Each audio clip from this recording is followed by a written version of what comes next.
옛날에 우리 교단에 설교를 아주 잘하기로 정평이 난 목사님이 계셔서 한번 가서 이렇게 뵐 기회가 있었습니다. 그래서 그분을 만났을 때 제가 설교에 있어서 좀 궁금한 것이 있어서 물어보았어요. 목사님의 설교의 주제는 무엇입니까?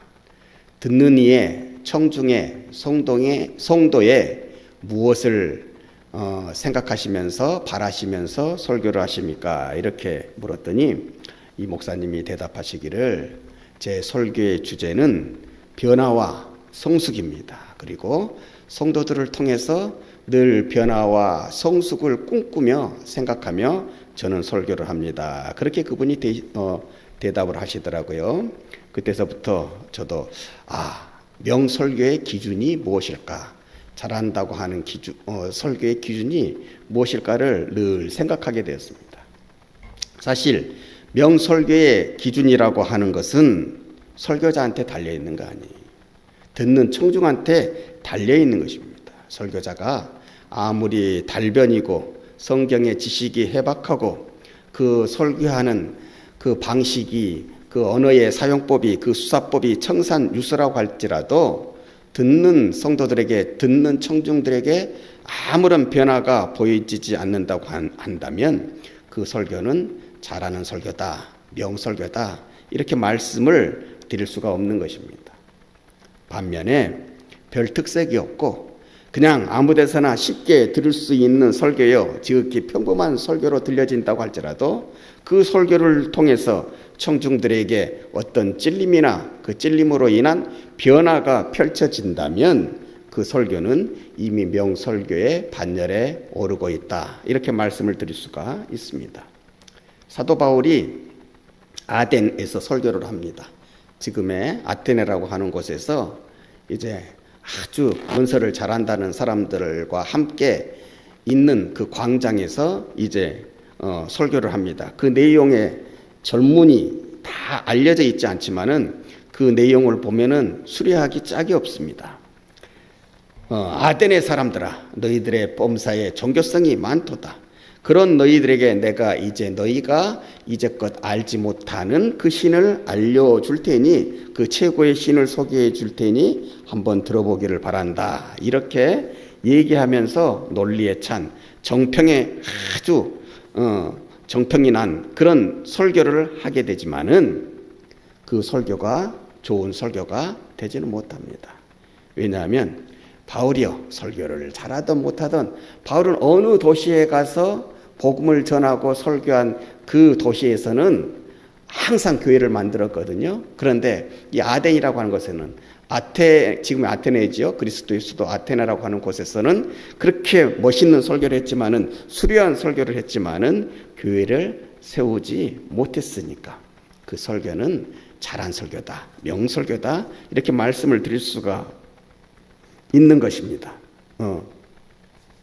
잘한 설교라고 말씀을 드릴 수가 없는 것입니다.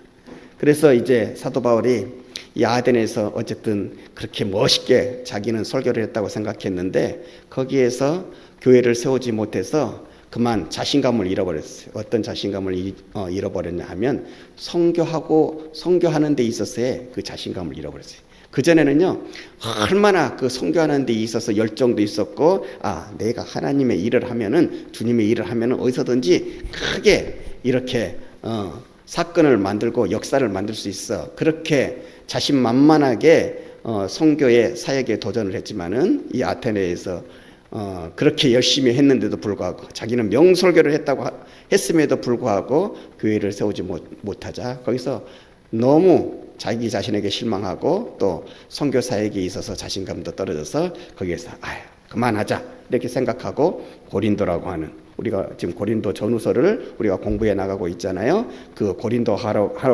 하는 곳으로 내려와 가지고 거기서 일종의 딱 숨어버리는 겁니다. 거기에 와가지고 고린도에서는 사실은 복음을 전하지 않았어요. 이제 그에게는 한 가지 생계 유지를 위한 그 재주가 있지 않습니까? 천막 깁는 이 기술이 있었기 때문에 천막 깁는 이 작업을 하면서 자기 생계를 유지하면서 선교의 사역은 잠시 이렇게 쉬게 되는 것입니다. 이 일 후에 우리 성령님께서 사도 바울에게 찾아가 주셔서 여러 가지로 위로해 주시고 또 격려해 주시고 깨닫게 하심으로 말미암아 다시 힘을 얻은 사도 바울은 이때서부터 설교의 스타일이 바뀌게 됩니다. 이때 사도 바울이 크게 이제부터 내가 설교할 때에는, 말씀을 전할 때에는, 선교 사역을 할 때에는 한 가지 큰 원칙을 세웠느니 바로 이것이다 라고 하면서 그 달라진 설교의 스타일을 얘기하는데, 그게 무엇이냐면 나는 이제 십자가 외에는 아무것도 내가 얘기하지 아니하리라. 나는 오직 십자가만, 복음만 전하리라. 이렇게 사도 바울이 결정을 하게 되고, 그때서부터 원래 사도 바울은 굉장히 박학다식한 사람이었거든요. 이게 우리식으로 따지고 보면은요, 만물 박사예요. 그냥 만물 박사가 아니라 하나하나 이렇게 체계적으로 학위까지 다 가지고 있을 정도의 그런 만물 박사적인 성격을 가지고 그런 지식을 가지고 있었음에도 불구하고 이때서부터는 딱 이제 사변적인 것은 다 던져버리고 이제 내 지식, 내가 알고 있는 뭐 그런 것들을 다, 그런 철학들을 다 던져버리고 오직 내 마음을 뜨겁게 하시는 오직 우리 주님의 십자가만 전하기로 내가 이렇게 작정하노라. 이렇게 자기의 설교의 스타일을 이렇게 정했고요. 그리고 또 하나, 설교의 초점을 이제는 자기의 지식을 뽐내는 것이 아니라, 자기의 잘남을 뽐내는 것이 아니라, 자기가 자기의 지식으로 누구를 설득하려고 하는 것에서 벗어나 이제는 다른 이에게 초점을 맞춥니다. 듣는 사람의 변화와 듣는 사람의 성숙을 향하여서 그 초점을 맞추는 방식으로 이렇게 설교를 하게 되는 것입니다. 그리고 고린도 우리가 전후서를 보면 또한 이후에 사도 바울이 쓴 서신서들을 보게 되면 사도 바울의 설교의 패턴은 이런 식으로 정해집니다. 먼저 교리를 전합니다. 그 교리만 딱 전하는 것이 아니라 그 교리 다음에 그 다음으로 그 교리에 합당한 그 사람의 성도의 생활 윤리를 또한 얘기를 합니다. 진리를 얘기합니다. 그러면 그 다음에는 진리만 얘기했다고 끝나는 것이 아니라 그 진리에 따라서 살아가는 사람의 태도, 모습까지도 항상 이렇게 설명하게, 강조하게 되는 것입니다. 오늘 또 이 성경 말씀을 한번 보시기를 바랍니다. 복음을 전하고 그 다음에 그 복음에 합당한 그 복음대로 살아가는 윤리를 전하게 되는 것입니다. 교리를 전하면 그 교리에 합당한 수준의 그러한 모습을, 그러한 행동 거지를 취할 것을 우리한테 말씀하고 있다는 사실입니다. 오늘 사도 바울의 말하고 싶어하는 주제가 무엇이었냐면 하나님의 성전된 우리. 오늘 성경 말씀 16절에 나오고 있죠. 하나님의 성전된 우리. 사도 바울은 우리를 뭐라고 표현하냐면 하나님의 성전이라고 표현합니다. 하나님의 성전된 우리다. 여러분은 이 세상을 살아갈 때 나는 아무것도 아니다. 나는 별 볼 일 없는 사람이다.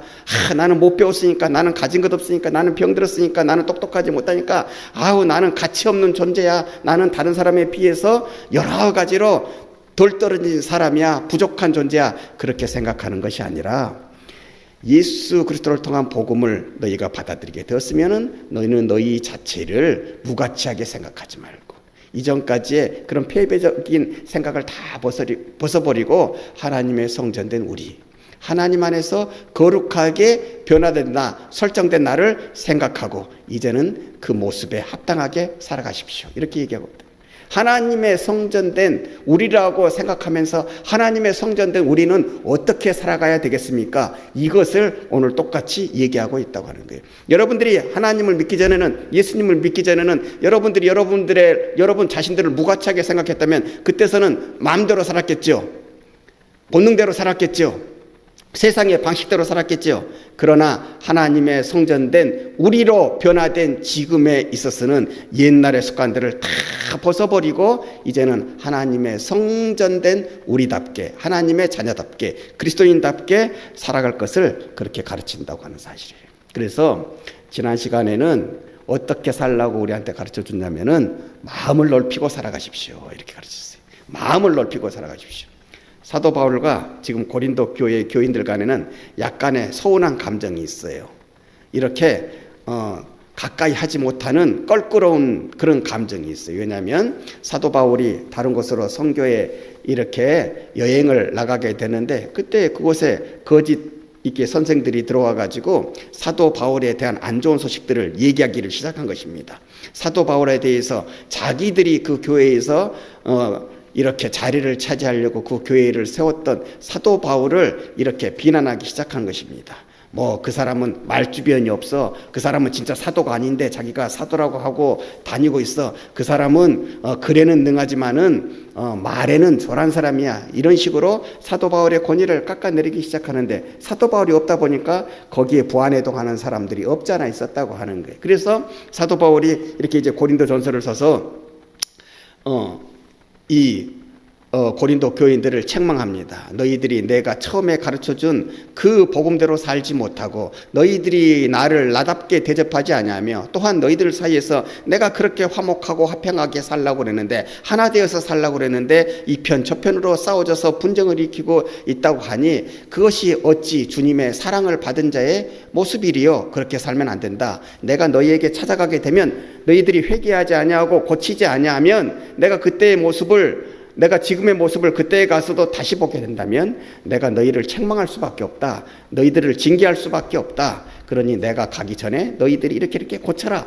이렇게 책망의 편지를 보냈다 이 말이에요. 그런데 이런 책망의 편지를 듣고 처음에 참 좋아했으면 좋았겠지만은 그 책망을 듣고 오히려 반감을 가지게 된 거예요. 아유, 자기가 뭐라고? 아유, 와가지고 우리를 책망한데 이렇게 생각하는 사람들이 있어서 이제 고린도 교회에 또 하나의 편지를 쓰게 되죠. 이것이 지금은 전해지지 않지만은 이 고린도 후서의 앞에 있었던 눈물의 편지라고 하는 것을 이렇게 써서 이렇게 고린도 교회에 이렇게 보내게 되는 것입니다. 이렇게 그런 눈물의 편지를 간곡하게 간절한 마음으로 정말 아버지의 마음으로, 어머니의 마음으로, 부모의 마음으로 눈물을 흘리며 정말 돌아오기를 원하는 그러한 편지를 이제 그렇게 써서 보낼 정도였으니까 이 고린도 교회 일부의 교인들과 이 사도 바울 사이에 이렇게 조금 껄끄러운 그런 안 좋은 그런 감정들이 있었겠죠.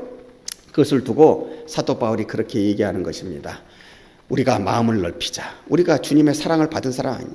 그 사랑 안에서 우리가 믿음의 식구 된 사람들 아니냐. 그러니 우리가 서로 간에 뭔가 쌓인 게 있으면 그 쌓인 것을 풀고 이제 그 문제들이 해결되어지면은 우리가 전보다도 훨씬 더 돈독해지자. 좀 더 가까워지자. 더 가족과 같이 사랑하자.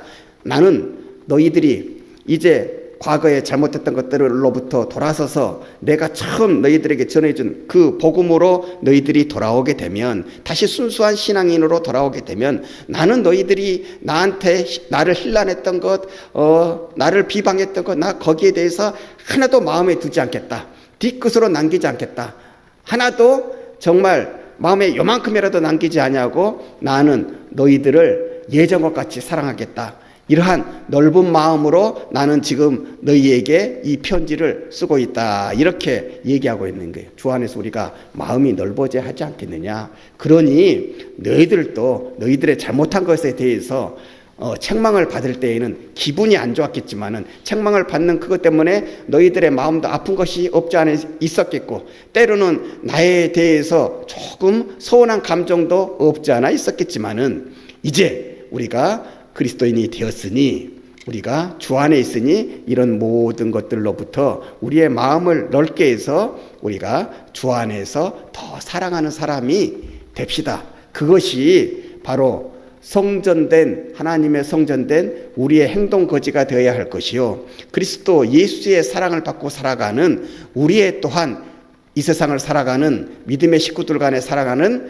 우리의 모습이 되어야 하지 않겠소. 이렇게 얘기하고 있습니다. 나는 내 마음에 조금이라도 담아놓고 있는 것이 없으니, 뒤끝이 없으니, 마음이 넓어졌으니 당신들도 마음이 좁아진 것이 있으면은 이제 그 모든 좁아진 마음이 되는 것들을 풀어내고 그 마음을 넓혀서 이제 우리 다음번 만났을 때에는 서로 간에 더 위로하고 한 형제, 한 자매, 한 가족으로 살아갑시다. 이렇게 우리가 교회 안에서의 관계를 만들어 갑시다. 이렇게 사도 바울께서는 전하고 있고요. 그 다음으로 세상을 향하여서 어떻게 살아가야 될지, 우리가 교인들 가운데 교인들 간의 관계에 있어서는 우리의 마음을 더 넓히고 살아가자고 했고, 세상과의 관계에 있어서는 어떻게 오늘 말씀을 하고 있냐면은 너희는 믿지 않는 자와 멍해를 같이 하지 말라, 이렇게 얘기하고 있습니다.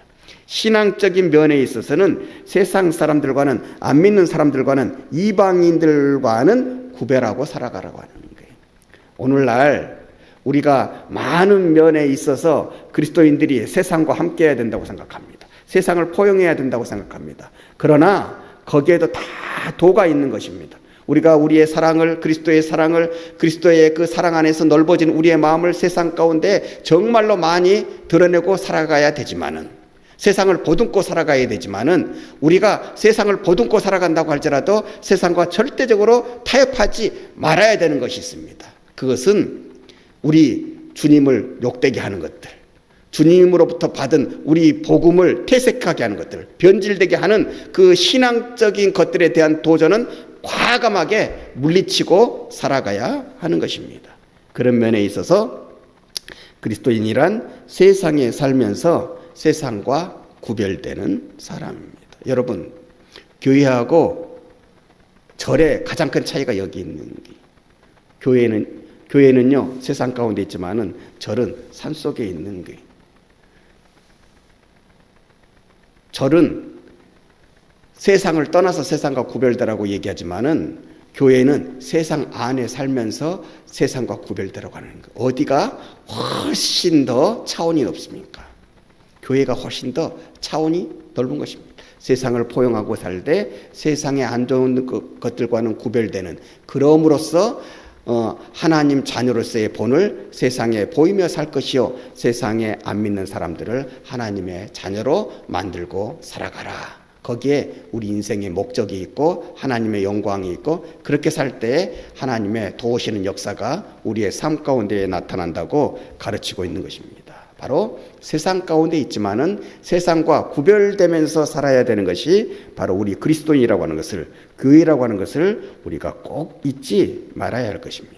여러분, 우리가 구약성경에 보면 출애굽한 이스라엘 백성이, 애굽에서 나온 이스라엘 백성이 어느 땅으로 들어가야 되는지는 알잖아요. 축복의 땅 어디입니까? 가나안 땅으로. 그 가나안 땅으로 들어가라고 하나님으로부터 약속을 받습니다. 그런데 그 땅에 들어가기 위한 조건이 하나가 있습니다. 그 조건이 무엇이냐면은 하나님을 알고 하나님을 믿고 하나님을 따르는 이 조건 하나가 있어야 그 가나안 땅에 들어가게 되는 것입니다. 하나님께서 원하시는 수준은 하나님과 자녀되는 수준, 하나님의 백성이 되는 그 수준 하나만을 요구하셨어요. 가나안 땅에 들어가게 될 때 거기가 축복의 땅이요, 젖과 꿀이 흐르는 땅이요, 아주 좋은 옥토니까 거기에 들어가려면 어떤 티켓값을 내라, 무엇을 나한테 제공을 해야 들어간다, 이런 물리적인 것을 요구하시는 것이 아니라 하나님의 자녀가 되어야만, 하나님의 백성이 되어야만 그 땅에 들어갈 수 있는 조건 딱 하나를 내거셨는데, 하나님께서 이 이스라엘 백성을 애굽 땅에서 출애굽까지 시켜주셨는데, 그런 놀라운 역사를 보내주셨음에도 불구하고 광야에서 살아가는 것을 보니까 그런 조건이 하나도 안 보이는 거예요. 이게 세상 사람인지 하나님의 자녀인지 하나님의 백성인지 하나님의 은택을 아는 자인지 모르는 자인지 전혀 구별이 없는 거예요. 애굽 사람들과도 구별이 없는 거예요. 그곳에서 만나게 되는 그 이방의 민족들과도 하나도 구별이 없는 거예요. 그러니까 축복의 땅, 가나안 땅에 들어가는 것이 뒤로 미루어지게 되는 것입니다. 여러분, 시간적으로, 거리적으로 보면은요, 그 시나이 반도로 가는 것이 애굽에서부터 직선거리로 그 시나이 반도를 딱 지나서 가나안 땅 맞은편까지 직선으로는 보름거리라고 되는 것입니다. 보름이면 갈 수 있는 거리예요. 근데 이스라엘 백성은 그 보름 만에 가나안에 들어갈 수 있는 날을 얼마나 늘려놓았습니까? 40년을 만들어 놓은 거예요. 보름 만에 갈 수 있는 가나안 땅을 40년이나, 우리가 결과론적으로 보면은 40년이나 걸려서 이렇게 그 가나안 땅에 들어갈 수 있게 되어진 거예요. 그러면 우리가 생각하기로 하나님이 이 이스라엘 백성들을 골치 아프게 하시려고 그냥 들어보내기에는 하나님도 너무 마음적으로 섭섭하시니까 본전이라도 빼시려고 그렇게 하셨나, 이렇게 생각할 수 있겠지만은 하나님께서 그 40년을 만드신 것이 아니에요. 하나님이 40년을 작정하신 것이 아니라 이스라엘 백성이 그 가나안 땅에 들어가기 위한 그 수준 하나, 하나님을 믿는 백성이 되기 위한 그 훈련 하나를 받는 데에 40년의 시간이 걸렸다고 하는 것을 우리가 알아야 되는 거예요. 이것은 다른 말로 무엇이겠습니까?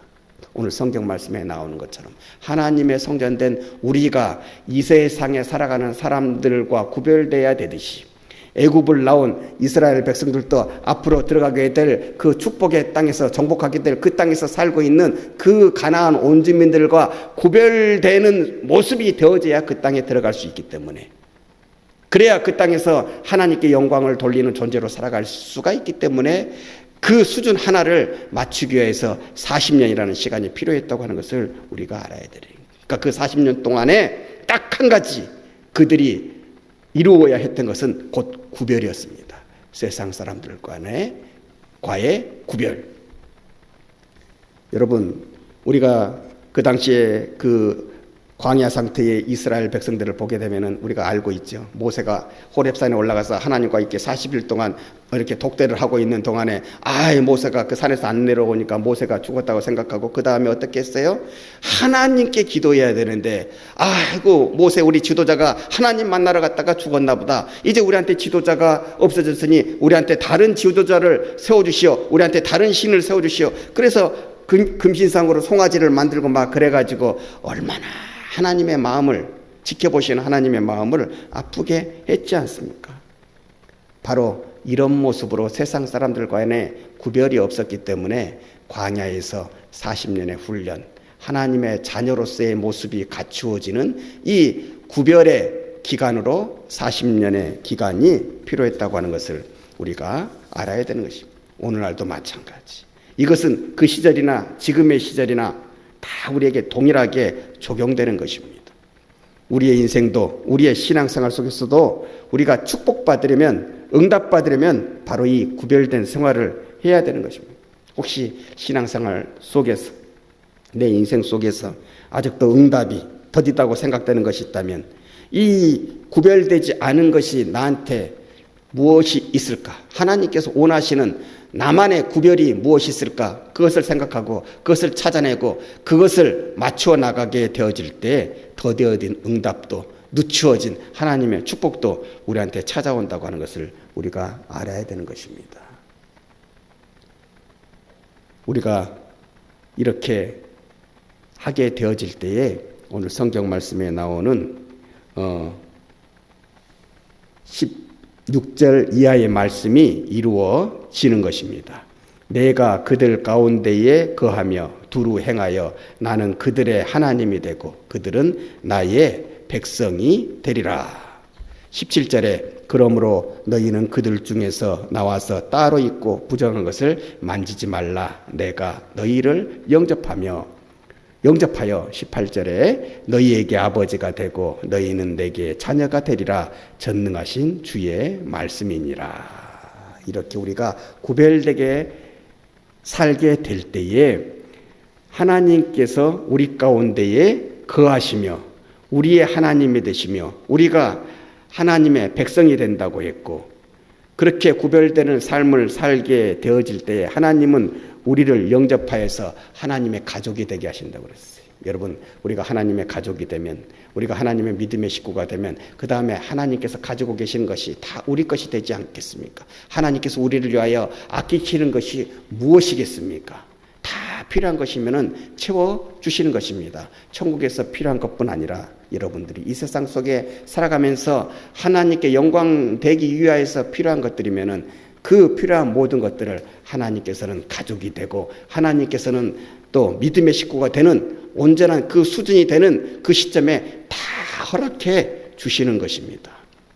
여러분의 삶 가운데 내가 지금 받아야 되는 것이 있어요.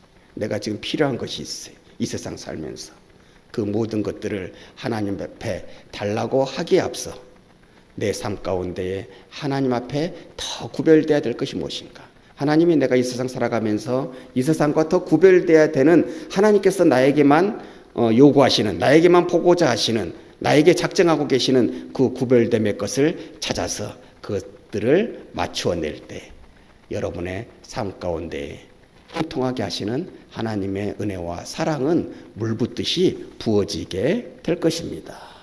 이렇게 신앙생활 안에서 믿음 생활 안에서 살아가게 되면 하나님은요 멀리 있는 분이 아니라고 하는 것을 알게 되죠. 우리가 신앙생활 하면서도 신앙생활이 재미없고 따분한 이유는 하나님을 멀리 있는 하나님으로 생각하기 때문에 내가 불러도 응답하지 아니하시는 하나님으로 우리가 살아오고 있기 때문에 그런 거예요. 그러나 우리가 하나님이 원하시는 구별을 이루어내면 하나님은 그때서부터는 우리가 너무나 가까우신 하나님을 깨닫게 될 것입니다. 우리가 부르면 만나 주실 것입니다. 우리가 간구하면은 채워 주실 것입니다. 그렇게 믿음의 식구로서 정말로 가까운 관계를 하나님과 만들며 살아가게 되는 것입니다. 오늘 사도 바울께서 그렇게 구별되게 살아가야 되는 것, 먼저 성도 안에서 너희의 마음을 넓히며 살아가십시오. 이렇게 얘기하고 있습니다. 그리고 세상을 향하여서 세상과 타협하지 말라. 세상 사람들과 같은 멍에를 매지 말라. 비록 세상에 살아간다고 할지라도 선택받은 하나님의 자녀로서 그리스도인으로서 그리스도에게 속한 귀한 자로서 하나님의 성전인 우리로서 구별되는 삶을 살아가십시오. 그렇게 살기 위해서 여러분들에게 어려워지는 것이 있으면 하나님께서 개입하셔서 그 어려움들을 풀어내게 하실 것입니다. 그렇게 하기 위해서 여러분들에게 필요한 것이 있으면 하나님께서 찾아오셔서 채워주실 것입니다. 하나님의 영광을 위해서 여러분들이 원하는 것이 있으면 하나님께서는 즉시 바로 응답해 주실 것입니다.